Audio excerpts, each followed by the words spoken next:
Assalamu alaikum wa rahmatullahi wa barakatuh. In early January 2025, Los Angeles was hit by another devastating wildfire that killed at least 10 people and destroyed nearly 10,000 buildings. Background and causes: unusual weather conditions with strong, dry Santa Ana winds exacerbated the spread of the fire. Prolonged drought and high temperatures created an ideal environment for the fire to grow rapidly. Although the exact cause of the fire is still under investigation, a combination of natural factors and human activity are often the main triggers. Impact and damage. The fires burned more than 13,750 hectares of land, reducing entire neighborhoods to ash. The Pacific Palisades area between Santa Monica and Malibu on the west side of the city, and Eden on the east near Pasadena, suffered the most damage. In addition to the loss of life, thousands of people were displaced, and economic losses were estimated at $135 to $150 billion, around 150 trillion rupiah, $2,186 to $2,429 trillion. Government response and response efforts.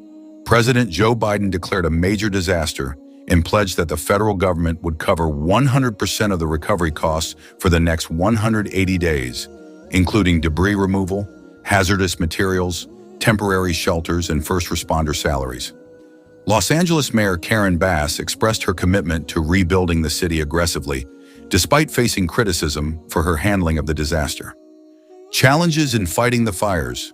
Efforts to contain the fires have faced a number of obstacles, including high winds that have accelerated the spread of the fires and a lack of water at hydrants that has hampered firefighters' response. In addition, several areas have experienced power outages, adding to the difficulties for residents and rescuers. Social and health impacts. Thick smoke from the fires has caused poor air quality, increasing the risk of respiratory problems for residents. Local authorities have issued bans on tools such as leaf blowers to prevent further air contamination. Additionally, there have been reports of looting in some affected areas, with at least 20 people arrested for alleged looting. Impact on future events. The fires also raised concerns about Los Angeles' preparations to host the 2028 Olympic Games. Several planned venues for the event, such as the Riviera Golf Club and the University of California, are threatened by fire. Although the Olympics are still years away, the impact of the fires highlights the need for better prevention and planning to ensure the safety and smooth running of the international event. Reflection and hope. The 2025 Los Angeles wildfires reaffirm the ongoing threat of these natural disasters to the city and its residents. Collaborative efforts are needed between governments, communities, and individuals to improve preparedness, response, and mitigation for future wildfires. Additionally, climate change, which contributes to the intensity and frequency of wildfires, must be a major focus of environmental and sustainable development policies.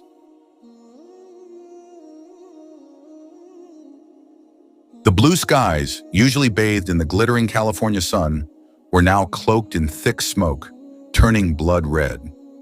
The sound of sirens wailed incessantly, interspersed with desperate cries from residents struggling to escape one of the largest wildfires in the city's history.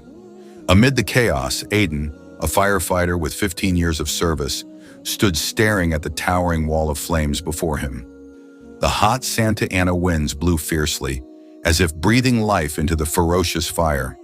Within minutes, the buildings around where he stood crumbled into ashes.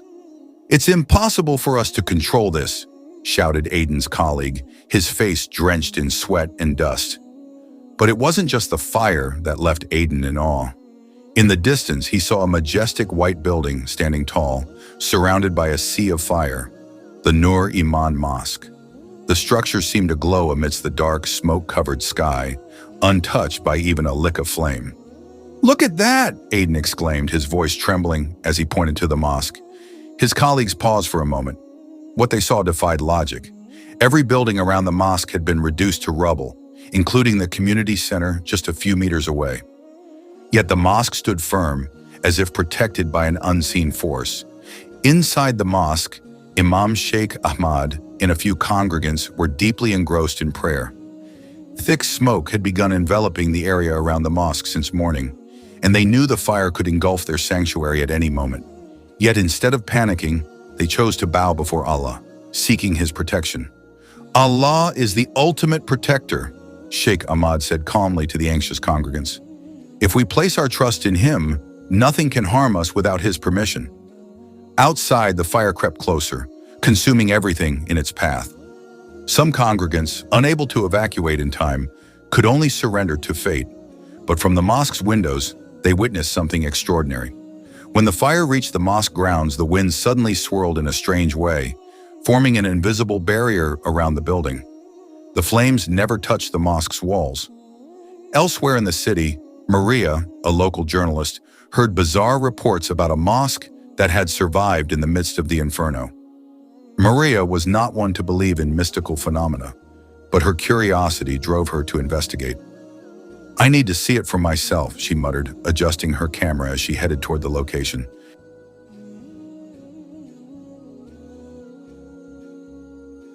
When Maria arrived, she was stunned. The mosque was completely intact. Even the white paint on its walls remained pristine, a stark contrast to the blackened ashes covering the surrounding ground. She approached one of the firefighters. "What happened here?" she asked. The firefighter shook his head, glancing at the mosque. "I don't know.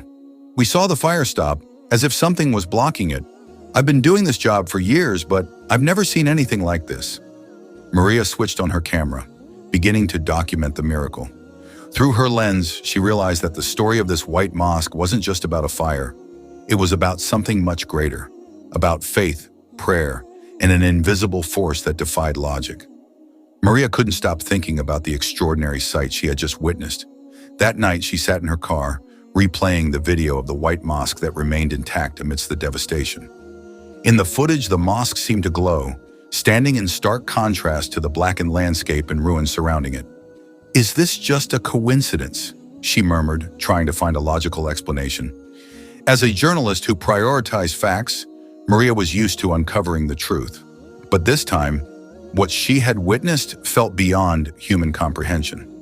Determined to uncover more, she resolved to return to the mosque the next morning to gather first-hand accounts from the witnesses.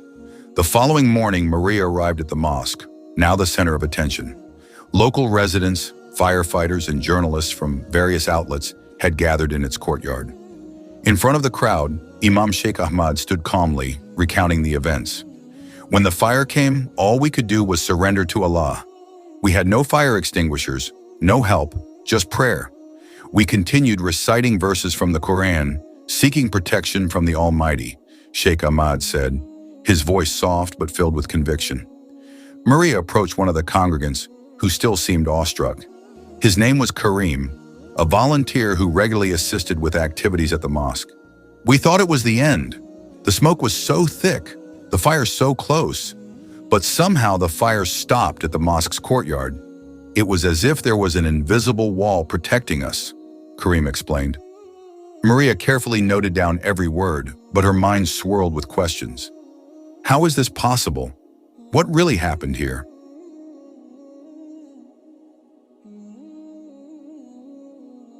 Meanwhile, Aiden, the firefighter who had been the first to witness the mosque's miraculous survival, couldn't shake the memory either. After his shift, he visited the mosque, hoping to speak directly with those who had been there.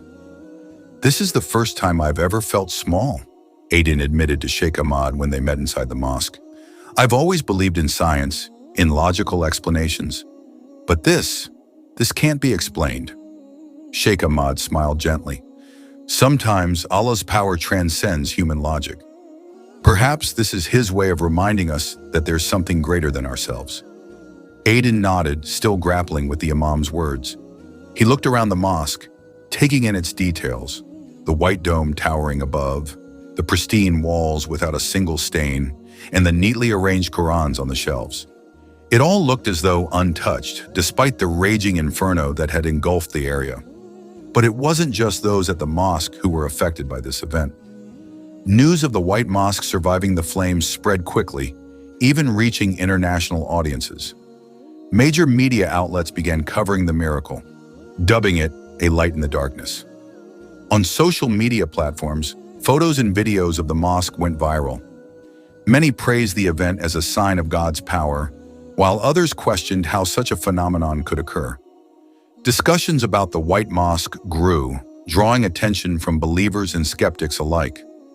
That evening, Maria sat in the mosque's courtyard with a few congregants who remained awake, sharing stories of what they had felt during the fire.